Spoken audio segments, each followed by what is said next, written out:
ಇಲ್ಲಿ ನಾವು ಸ್ಥಳೀಯವಾಗಿರುವಂಥ ಭತ್ತಗಳನ್ನು ಬೀಜ ಸಂರಕ್ಷಣೆ ದೃಷ್ಟಿಯಿಂದ ಬೆಳೀತಾ ಇದ್ದೀವಿ. ಇದರಲ್ಲಿ ಸುಮಾರೊಂದು 400 ಥರದ ತಳಿಗಳಾಗಿದೆ. ಈಗ 400ಕ್ಕಿಂತ ಜಾಸ್ತಿ ಆಗಿದೆ ಈ ಸರಿ. ಕಳೆದ 4 ವರ್ಷಗಳಿಂದ ಈ ಕೆಲಸವನ್ನು ಮಾಡ್ತಾಯಿದ್ದೀವಿ. ಮುಖ್ಯ ಉದ್ದೇಶ ಏನು ಅಂದರೆ ಭತ್ತದ ತಳಿಗಳನ್ನು ಉಳಿಸುವಂಥದ್ದು. ಅದರಲ್ಲಿ ಹೆಚ್ಚಿನದಾಗಿ ನಮ್ಮ ಮಲೆನಾಡು ಭಾಗದಲ್ಲೇ ಒಂದಷ್ಟು ಸ್ಪೆಷಲ್ ವೆರೈಟೀಸ್ ಇದೆ, ಅವುಗಳನ್ನು ಸಂರಕ್ಷಣೆ ಮಾಡ್ತಾ ಜೊತೆಯಲ್ಲಿ ಬೇರೆ ಬೇರೆ ರಾಜ್ಯದ್ದು ಒಂದಷ್ಟು ಇದ್ದಾವೆ, ಮತ್ತು ಬೇರೆ ಬೇರೆ ಭಾಗದ ಬ್ರ್ಯಾಂಡೆಡ್ ಭತ್ತಗಳು ಕೂಡ ಇದ್ದಾವೆ. ಅವುಗಳನ್ನು ಬೀಜಗಳನ್ನು ಸಂರಕ್ಷಣೆ ಮಾಡೋ ದೃಷ್ಟಿಯಿಂದ ಈ ಥರದ ಫಾರ್ಮೇಷನ್ ಅಥವಾ ಈ ಥರದ ಒಂದು ವ್ಯವಸ್ಥೆಯನ್ನು ಮಾಡ್ಕೊಂಡಿದ್ದೀವಿ. ಇದರಿಂದ ರೈತರಿಗೆ ಏನು ಹೆಲ್ಪ್ ಆಗುತ್ತೆ ಅಂತೀರಾ? ಮುಖ್ಯವಾಗಿ ಅವರಿಗೆ ಬೀಜ ಇಲ್ಲಿ ಬಂದರೆ ಸಿಗುತ್ತೆ ಅನ್ನೋದು ಗೊತ್ತಾಗುತ್ತೆ. ಎರಡನೇದಾಗಿ ಆ ಬೀಜವನ್ನು ತೊಗೊಂಡೋಗಿ ಅವರು ಡೆವಲಪ್ಮೆಂಟ್ ಮಾಡಿಕೊಂಡು ಅವರ ಗದ್ದೆಯಲ್ಲಿ ಅಥವಾ ಅವರ ಹೊಲದಲ್ಲಿ ಹಾಕ್ಕೊಳ್ಲಿಕ್ಕೆ ಅವಕಾಶ ಇರುತ್ತೆ. ಇನ್ನೊಂದು, ಅದನ್ನು ನಾವು ಬೆಳೆದು ತೋರಿಸ್ತಾ ಇದ್ದೀವಿ, ನಮ್ಮಲ್ಲೂ ಇದು ಇಷ್ಟು ಹೀಲ್ಡ್ ಬರ್ತಾ ಇದೆ, ಈ ಥರದ ಒಂದು ಸಾಧ್ಯತೆ ಇದೆ, ಈ ಪ್ರಮಾಣದಲ್ಲಿ ಬರ್ತಾ ಇದೆ ಅಂತ. ಅದನ್ನು ನಾವು ಇನ್ನೂ ಹೆಚ್ಚಿನ ಮಟ್ಟದಲ್ಲಿ ಬೇಕಾದ್ರೆ ಅವರು ಸಂಶೋಧನೆ ಮಾಡ್ಕೊಬೋದು. ಅದನ್ನು ಅವ್ರಿಗೆ ಬಿಟ್ಟಿರೋವಂಥದ್ದು. ಒಂದು ನಮ್ಮಲ್ಲೊಂದು ಮಾತಿದೆ, ನಮ್ಮ ಸುತ್ತಮುತ್ತ ಬೆಳೆದಿರೋ ಆಹಾರವನ್ನೇ ನಾವು ಬಳಸೋದು ಆರೋಗ್ಯದ ದೃಷ್ಟಿಯಿಂದನೂ ಒಳ್ಳೆಯದು ಅಂತೇಳಿ.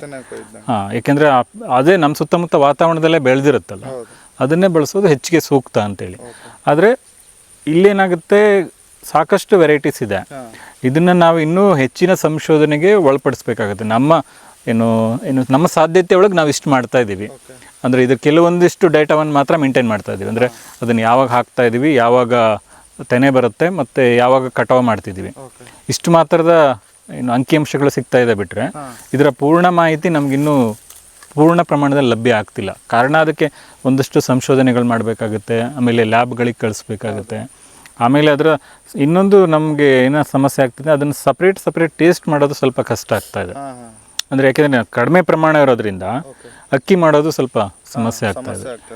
ಹಾಗಾಗಿ ನಮಗೆ ಅಂದರೆ ಅದರ ಪೂರ್ಣ ಮಾಹಿತಿ ಇನ್ನೂ ಲಭ್ಯ ಆಗ್ತಾ ಇಲ್ಲ, ಅಥವಾ ಪೂರ್ಣ ಅದರ ಲಾಭವನ್ನು ಪಡ್ಕೊಳ್ಲಿಕ್ಕೆ ಆಗ್ತಾ ಇಲ್ಲ ಅನಿಸ್ತದೆ. ಬಟ್ ಸದ್ಯದ ಮಟ್ಟಿಗೆ ನಾವು ನಮ್ಮ ಸಾಧ್ಯತೆ ಒಳಗಡೆಗೆ ಇಷ್ಟು ಮಾತ್ರ ಮಾಡ್ತಾಯಿದ್ವಿ, ಬೀಜವನ್ನು ಸಂರಕ್ಷಣೆ ಮಾಡ್ತಾಯಿದ್ವಿ. ಅದು ಎಷ್ಟು ದಿನಕ್ಕೆ ಬರುತ್ತೆ ಅನ್ನೋದನ್ನು ಹೇಳ್ಬೋದು. ಈಗ ಅದ್ರ ಬಗ್ಗೆ ಏನಾರು ಹೇಳೋದಾದ್ರೆ, ಒಂದು ಅವರಿಗೆ 2 ಥರ ಇರುತ್ತೆ. ಅಂದರೆ ಸಾಮಾನ್ಯವಾಗಿ ಒಂದು ಹುಲ್ಲು ಜಾಸ್ತಿ ಬರಲಿ ಅನ್ನೋ ಭತ್ತ ಮಾಡ್ತಾರೆ, ಅಕ್ಕಿ ಅಂದರೆ ನಮ್ಮಲ್ಲಿ ಸಾಮಾನ್ಯವಾಗಿ ಕೃಷಿ ಕುಟುಂಬಗಳಲ್ಲಿ ಒಂದಷ್ಟು ಜಾನುವಾರುಗಳನ್ನ ಸಾಕೊಂಡಿರ್ತಾರೆ, ಅವುಗಳಿಗೆ ಹುಲ್ಲಾಗಲಿ ಅನ್ನೋ ಒಂದು ದೃಷ್ಟಿಯಿಂದ ಗದ್ದೆ ಮಾಡ್ತಾರೆ. ಇನ್ನೊಂದು, ನಾವು ಬೆಳೆದಿದ್ದು ಅಲ್ಲ ಅಂತೇಳಿ ಊಟ ಮಾಡಲಿಕ್ಕಾಗಿ ಮಾಡೋ ಒಂದಿಷ್ಟು ಸಮುದಾಯ ಇದೆ. ನಮ್ಮಲ್ಲಿ ಅಂಥ ಮಾರ್ಕೆಟಿಂಗ್ ಸಿಸ್ಟಮಿಗಾಗಿ ಬೆಳೆಯೋರು ಸ್ವಲ್ಪ ಕಡಿಮೆ ಭತ್ತದ ವಿಷಯದಲ್ಲಿ.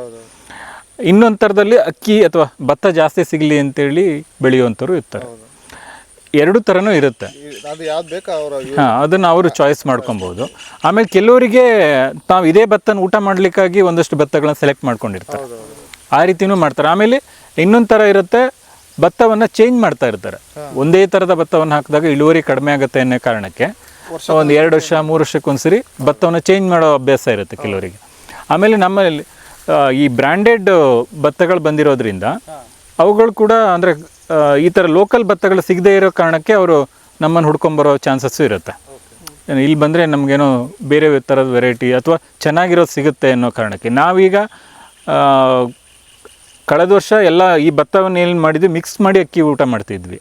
ಅಂದರೆ ಸುಮಾರು ಒಂದು 50-60 ಜಾತಿ ಒಂದು ಚೀಲಕ್ಕೆ ಹಾಕ್ಬಿಟ್ಟು ಅದನ್ನು ಅಕ್ಕಿ ಮಾಡಿಸಿ ಊಟ ಮಾಡ್ತಾಯಿದ್ವಿ. ಈ ಸರಿ ಏನು ಮಾಡಿದೆ, ನಮಗೆ ಸಣ್ಣ ಒಳ್ಳೆ ಭತ್ತ ಸ್ವಲ್ಪ ಜಾಸ್ತಿ ಸಿಕ್ಕಿದೆ. ಅದನ್ನು ಜಸ್ಟ್ ಸಿಪ್ಪೆ ಬಿಡಿಸೋದಷ್ಟೇ, ಅಂದರೆ ಅದಕ್ಕೆ ಪಾಲಿಶ್ ಗಿಲಿಶ್ ಏನೂ ಕೊಡೋದಿಲ್ಲ. ಅದನ್ನೇ ಊಟ ಮಾಡ್ತಾಯಿದ್ವಿ. ತುಂಬ ಚೆನ್ನಾಗಿದೆ.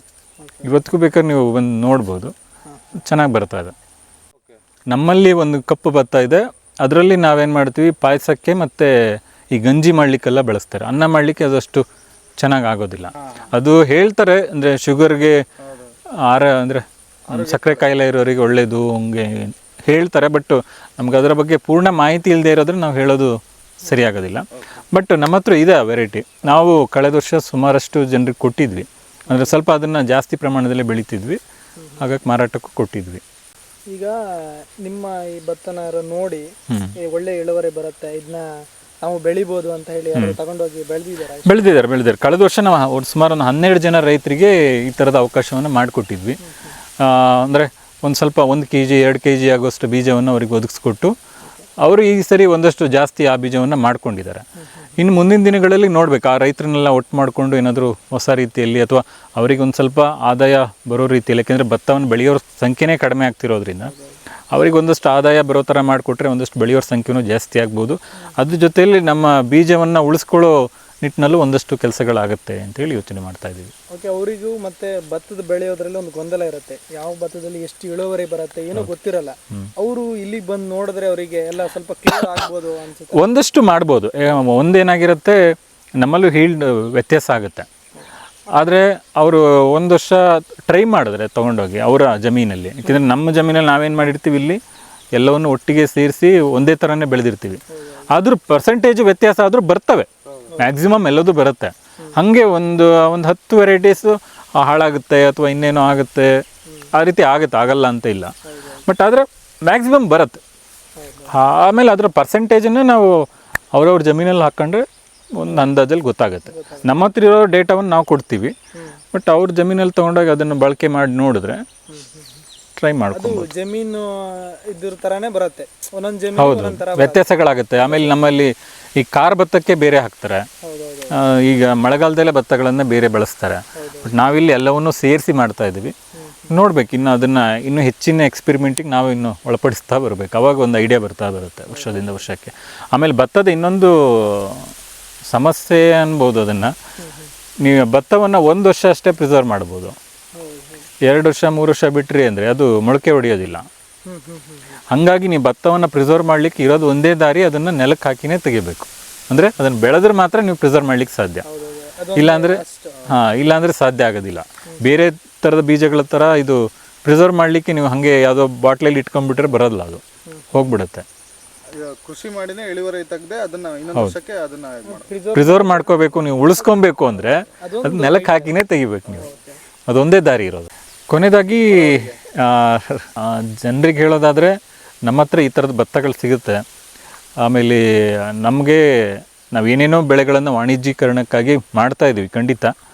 ಆದರೆ ಕಡೆ ಪಕ್ಷ ನಮ್ಮ ಮನೆ ಊಟಕ್ಕಾದರೂ ನಾವು ನಮ್ಮ ಊಟಕ್ಕೆ ಎಷ್ಟು ಬೇಕು ಅಷ್ಟಕ್ಕಾದರೂ ನಾವು ಭತ್ತವನ್ನು ಬೆಳ್ಕೊಂಡ್ರೆ ಒಂದು ಆರೋಗ್ಯದ ದೃಷ್ಟಿಯಿಂದನೂ ಒಳ್ಳೆಯದು. ಎರಡನೇದು, ನಾವು ಬೆಳೆದಿರೋದು ನಮ್ಮ ಕಣ್ಣು ಮುಂದೆ ಬೆಳೆದಿರ್ತೀವಿ, ನಾವು ಹೆಂಗೆ ಬೆಳೆದಿರ್ತೀವಿ ನಮ್ಗೆ ಗೊತ್ತಿರುತ್ತೆ. ಅಂಥದ್ದು ತಿನ್ನೋದು, ಆಮೇಲೆ ನಮ್ಮ ಸುತ್ತಮುತ್ತನೇ ಬೆಳೆದಿರೋದ್ರಿಂದ ನಮ್ಮ ಆರೋಗ್ಯಕ್ಕೂ ಒಳ್ಳೆಯದು. ಕಡೆ ಪಕ್ಷ ನಮ್ಮ ಮನೆಗೆ ಎಷ್ಟು ಬೇಕೋ ಅಷ್ಟನ್ನಾರು ಭತ್ತವನ್ನು ಬೆಳ್ಕೊಳ್ಳೋ ಒಂದು ಪ್ರಯತ್ನ ಮಾಡಲಿ. ಆ ಬೀಜಗಳನ್ನು ನಮ್ಮ ಕಡೆಯಿಂದ ಎಷ್ಟು ಸಾಧ್ಯ ಅಷ್ಟು ನಾವು ಒದಿಸೋ ಪ್ರಯತ್ನ ಮಾಡ್ತೀವಿ. ಬೀಜದ ಪ್ರಮಾಣದಲ್ಲಿ ಕೊಡ್ತೀವಿ, ಅದನ್ನು ಅವರು ಹೆಚ್ಚಿಗೆ ಮಾಡ್ಕೊಬೋದು. ನಾವು ಅದಕ್ಕೇನು ದುಡ್ಡಿಗಾಗಿ ಏನು ಮಾರ್ತಾ ಇಲ್ಲ. ನಾವು ಬೀಜವನ್ನು ಕೊಡ್ತೀವಿ, ನೆಕ್ಸ್ಟ್ ವರ್ಷ ನಮ್ಗೆ ಅದೇ ಬೀಜವನ್ನು ಅವ್ರು ವಾಪಸ್ ಕೊಟ್ಟರೆ ಸಾಕಾಗುತ್ತೆ.